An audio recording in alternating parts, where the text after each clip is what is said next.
안녕하세요, 블루에버입니다. 베트남에서 오토바이를 문제없이 타시려면 무조건 한 번은 거쳐야 하는 한국 면허를 베트남 면허로 교환하는 것에 대해서 말씀드리도록 하겠습니다. 오토바이 베트남 면허는 크게 A1과 A2 두 가지로 분류될 수 있습니다. 베트남에서는 바이크 관련 한국 2종 소형 면허와 동일한 면허로 바이크를 타려면 배기량 기준을 한국처럼 125cc가 아닌 175cc 기준으로 175 미만 면허는 A1, 175 초과 면허는 A2 두 종류로 분류하고 있습니다. 한국에서 원동기 면허 소지자가 아닌 경우에는 한국 면허로 175 이하 오토바이를 전부 운행하실 수 있다고 생각하시면 됩니다. 용어가 처음 들어서 생소하시겠지만 베트남에서 계속 생활하시려면 현지 베트남 면허증 용어에 빨리 익숙해지시기를 추천드립니다. 면허 교환을 위한 과정을 간략히 소개해드리면 우선 필수 서류를 준비해야 합니다. 준비 서류는 우선 체류기간이 명시된 비자가 있는 여권이나 기간이 명시된 체류카드의 복사본과 원본을 모두 준비해야 하고, 유효기간은 3개월 이상 남아있는 한국 면허증이 필요합니다. 현재 거주하시는 곳에서 가장 가까운 공중사무실을 방문하시면 됩니다. 보통 구글에서 거주하시는 지역명과 공중사무실이라고 검색을 하시면 어렵지 않게 찾을 수 있습니다. 공중사무실에서 방문하셔서 준비하신 서류와 한국면허증 복사본을 달라고 하면은 수수료를 조금 받고 복사를 해줍니다. 특히 한국면허증 복사본만은 공중사무실에 수수료를 내시고 베트남어로 따로 번역 요청하시고, 번역 완료한 한국면허증 복사본을 다시 공증을 받으셔야 서류 준비가 완료됩니다. 주의점은 만약 본인이 소지한 한국 면허에 125cc 이상 바이크를 탈 수 있는 2종 소형 면허가 기재되어 있는 경우에는 공중사무실에서 번역 의뢰를 하실 때 이에 대해 꼭 확실하고 정확하게 설명을 해야 한다는 점입니다. 번역이 완료된 경우에도 다시 한번 번역이 잘 되어 있는가에 대해서 꼼꼼히 확인을 하셔야 하고요. 베트남에서는 행정적으로 이 정도는 알아서 해주겠지는 없습니다. 베트남에서 생활해보시면 아시겠지만 현지 분들은 한국처럼 생각보다 일 처리가 원활하고 빠르지 않고 일에 대한 태도가 무척 수동적인 편입니다. 평소 현지인과 같이 일하는 입장에서 봤을 때도 평상시에 항상 최악의 경우를 염두에 두시고 체크하고 또 체크하셔야 합니다. 생각보다 책임감과 직업의식이 낮기 때문에 믿고 알아서 잘 하겠지 하고 가만히 있다가 가끔씩 갑자기 빵꾸 내고 배째라 하는 경우가 많아서 항상 주의를 기울이고 꼼꼼히 결과를 살피셔야 오히려 일 처리가 원활하게 되는 비결입니다. 현지인들은 만약 문제가 생겨도 보통 갖은 핑계를 대며 자신의 책임을 인정하지도 않으며 미안하다고 사과도 잘하지 않는 경우가 많습니다. 이는 자존심이 센 베트남인 문화적인 특성에 기인하니까 먼저 이 점을 인지하시고 이에 대해서 스트레스 받지 않으시길 바랍니다. 어찌됐든 잘못되면 모든 책임은 기본적으로 나한테 있다고 생각하시고 어떤 일을 시킬 때도 하나하나 꼼꼼히 지시하셔야 되고요.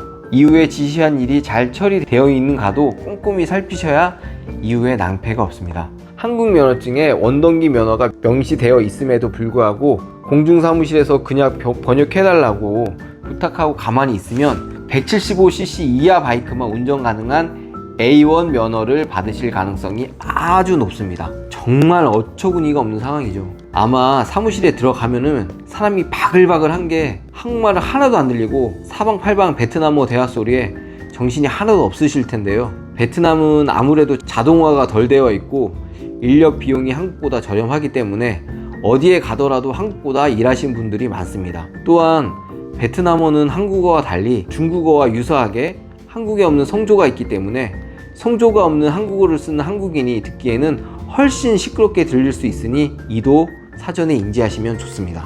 처음에 방문하신다면 특히나 주변 상황에 대해 적응하시는데 시간이 좀 걸리실 텐데요.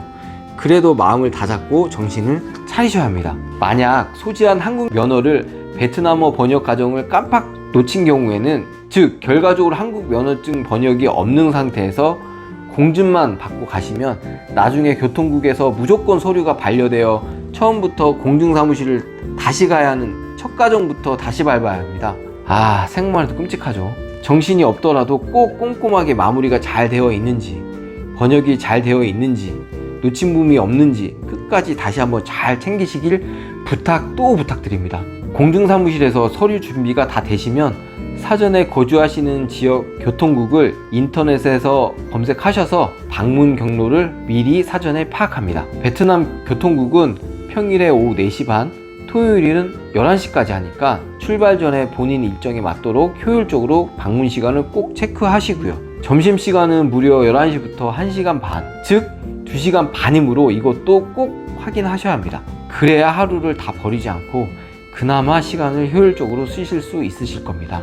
보통 베트남 행정기관을 가면 공무원들의 행정처리 효율이 한국보다 늦은 게 사실입니다. 자동화 미비 등의 여러 가지 이유로 속도가 늦어 이미 많은 현지인들이 기다리고 있는 상황을 보실 수 있으실 텐데요. 이도 미리 감안하셔야 합니다. 예상한 시간보다 보통 1시간, 2시간 행정처리 시간이 더 소요되는 상황은 이곳에서 흔한 상황이므로 시간이 지연되는 상황까지 예상하시고 가셔야 합니다. 왜냐? 우리 구독자님들의 시간은 소중하니까요. 교통국을 방문할 모든 준비를 다 마쳤다면 공중사무실에서 번역 공증을 받은 서류를 가지고 거주하고 있는 교통국에 그랩을 타고 방문하시면 됩니다. 교통국에 방문하시면 운전면허증 변경 시청서를 수단과 방법을 가리지 말고 물어보시고 서류를 영어로 작성하셔야 합니다. 그리고 다시 물어보면 번호표를 뽑으라고 알려주실 거예요. 한국말은 당연히 전혀 통하지 않는 거 아시죠? 상주하고 있는 공무원에게 영어로 커뮤니케이션을 시도해도 마음 먹은 대로 소통이 잘 되지 않은 경우가 많아 혼자 가신다면 마음의 준비를 단단히 하셔야 합니다. 담당 공무원이 뽑으신 번호를 마이크로 베트남어 숫자 호명을 하기 때문에 본인이 가지고 있는 숫자를 베트남어로 알고 계셔야 본인의 번호를 불러도 알 수 있으므로 사전에 본인이 가지고 있는 번호표의 베트남어 숫자 발음을 사전을 찾아보며 숙지하시면서 호명을 기다립니다. 최소 20분 혹은 30분 정도 기다리시면 호명을 하실 텐데요. 본인의 번호 부르는 소리를 잘 듣고 가셔야 합니다. 예상하셨다시피 교통국 청사 안에는 친절하게도 영어로 된 표기는 잘 보이지 않으므로 이도 감안하셔야 합니다. 준비된 서류, 여권 원본, 한국 면허증 원본 등과 함께 내고 준비된 서류가 별 문제가 없으면 공무원이 그 자리에서 준비된 사진기 앞에 앉으라고 할 것입니다. 거기서 예상하셨다시피 면허증 사진을 찍습니다. 사진 촬영 복장은 카라가 있는 흰색 셔츠를 입으셔야 되며 규정상 웃어서도 안 됩니다. 아시다시피 여기까지 힘들게 와서 중고등학생도 아니고 복장 지적을 받으면 한국이나 베트남이나 기분이 상당히 좋지가 않습니다. 또 겨우 물어보러 왔는데 운이 좋지 않으면 복장 불량 때문에 다시 오라고 할 수 있으니까 꼭 흰색 카라 와이셔츠를 입고 한 방에 사진 촬영을 통과해 주세요. 원본 서류를 돌려 받으시고 몇 월 며칠 날 면허증을 받으러 다시 오라는 내용이 명시된 확인서를 받으시면 오늘 교통국 면허증 교환 미션 1단계 성공이고 확인서를 가지고 자택에 무사히 돌아가시면 길고 긴 첫 번째 방문이 마무리가 됩니다. 베트남어를 잘 하신 분들은 뭐 별거 아니겠지만 처음 베트남 생활을 시작하시는 분들은 쉽지 않죠. 다시 생각만 해도 깝깝합니다. 최종적으로 면허증을 받기까지 10일이나 2주 정도 소요된다고 보시면 되고요. 확인서에 날짜가 명시되어 있으니 잘 확인하셔야 합니다. 숫자를 펜으로 쓰는 표기 방법이 한국과 달라서 숫자 확인이 어려울 수도 있으니까 잘 숫자를 모르겠다면 꼭 담당 공무원에게 이 숫자가 무슨 숫자냐 다시 한번 물어보시고요. 명시된 날짜가 그 날짜 이후에 해당 교통국의 확인서를 가지고 두 번째 방문하시면 고대하던 면허증을 받으실 수 있습니다. 두 번째 교통국에 오실 때는 확인서, 여권 원본, 현금 14만 5천 동, 한국 돈 9천 원 정도가 필요합니다. 베트남에서는 한국과 달리 카드가 안 되는 경우가 많고 혹시나 예상치 못한 비용이 필요할 수도 있으니까 베트남에서는 항상 소액권 포함 현금을 항상 소지하셔야 합니다. 첫 번째 방문과 같이 온 사유를 수단과 방법을 가리지 않고 설명하시고 대기표를 뽑고 뽑은 숫자를 호명을 하면은 들어가셔서 수령 확인서, 여권 원본, 현금 14만 5천 동을 제출하고 수령 관련 서류에 이름, 한국 면허증 번호, 폰 번호, 본인 사인을 하시고 여권 원본을 보여주면 기다리던 베트남 운전면허를 받는 눈물 나는 순간을 맞으실 수 있습니다. 참 쉽죠? 인터넷에 찾아보면 베트남에서 셀프로 면허증을 교환하는 것이 돈도 절약하고 뭐 별거 아니라고 올라온 글이나 영상을 쉽게 찾아볼 수 있는데요. 다른 사람 몰라도 저는 제 구독자님들에게 솔직히 이를 추천드리지 못하겠습니다. 보통 체류기간까지 면허증이 유효하므로 체류기간이 지나고 면허증을 교환하는 과정을 다시 밟는다 모를까, 처음 베트남에 온 지 얼마 되지도 않아서 의사소통이 힘든 경우에 단순히 인터넷에 검색해서 돈도 절약하고 과정이 만만히 보여 나도 한번 해봐야지 해서 시도하실 수도 있는데요. 단순히 면허증 받는 교환 과정 자체가 절대 그렇게 호락호락 쉽지가 않습니다. 힘들게 설명했는데 공무원이나 공중사무실 직원이 이해를 못한다면 등에서 식은땀이 쫙 흐르는 것을 경험하실 수 있을 것인데요. 만약 과정 중에 하나라도 어긋나면 발급이 되지 않고 처음부터 시간을 내서 다시 그 과정을 밟으셔야 합니다. 가능하면 충분히 사전에 준비하셔서 가급적 도와줄 현지인이 있으시면 같이 오셔서 해결하는 것이 정신건강에 좋다는 것을 미리 말씀드립니다. 면허증 관련 대행 업체도 인터넷이나 현지에서 알아보시면 어렵지 않게 찾으실 수 있으실 텐데요. 셀프로 직접 하시면 토탈 한국돈 3만원 정도 하실 수 있고, 면허증 대행 업체 수수료 시세는 300만 동 정도로 한국돈 15만원 정도로 생각하시면 됩니다.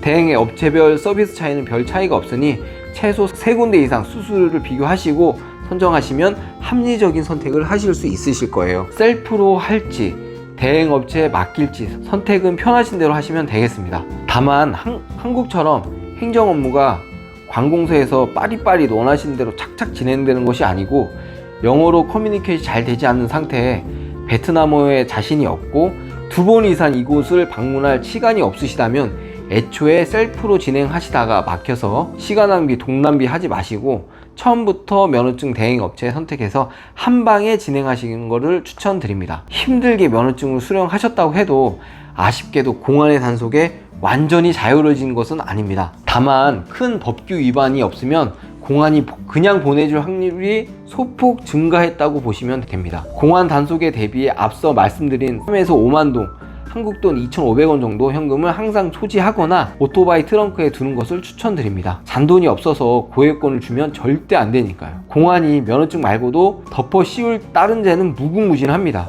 베트남어를 모르시는 경우에 강압적으로 베트남어로 뭐라 따지면 답이 없는 상황에 거리 한복판에 시간은 없는데 잡혀서 강압적으로 베트남어로 뭐라 지적하면은 혼이 다 빠져나감을 느끼고 준비하신 돈을 주고 빨리 끝내는 것이 훨씬 효율적인 것을 몸소 느끼실 거예요. 애초에 공안에 걸리지 않는 것이 가장 효율적이라고 할 수 있겠습니다. 오토바이 운전은 잘해야 본전이라는 말이 있습니다.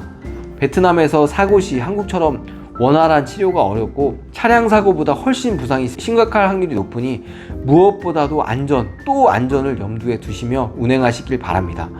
또 현지인이 다들 쓴다고 얄팍한 패션 헬멧 같은 것을 절대 쓰지 마시고, 답답해서 풀페이스는 어렵더라도 최소한 하프페이스 이상 헬멧을 착용하시어 본인의 안전을 지키시며 베트남에서 안전한 바이크 운행하시길 기원합니다.